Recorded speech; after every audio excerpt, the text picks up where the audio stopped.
Today, we're going to talk about non-disclosure agreements, NDAs, or you may have heard them called confidentiality agreements.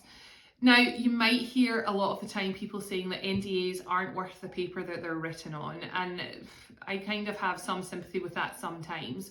As with any legal contract, really, you have to enforce it. So if you're asking someone not to share any confidential information, it's only a bit of paper at the end of the day. They can still share the confidential information. It doesn't physically put a bit of tape over their mouth.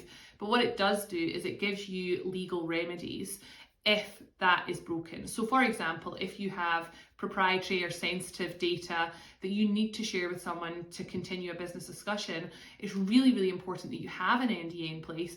But if they breach it, or if you think they're about to breach it, you should take action to enforce that NDA. That might include threatening an injunction and then going for an injunction, or it might include seeking damages from them if they have released confidential information and it has caused detriment to your business.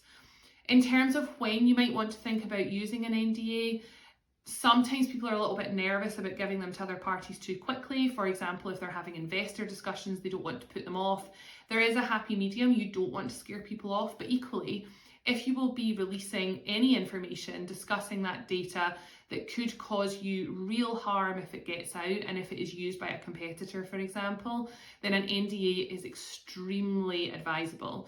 So things like investor discussions or manufacturer discussions, if you're speaking to a manufacturer about your secret sauce and potentially bringing them on board to help with that, you don't want to give that all away and then all of a sudden they just go off and make it by themselves.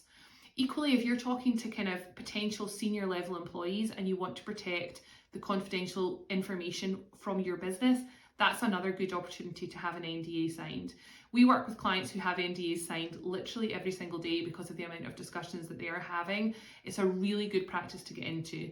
As long as your NDA is fairly drafted, it's not super long and overly complex and isn't very onerous, but it's just nice and fair, there really shouldn't be an issue with someone signing them. And if there is, that might tell you everything you need to know about that particular party.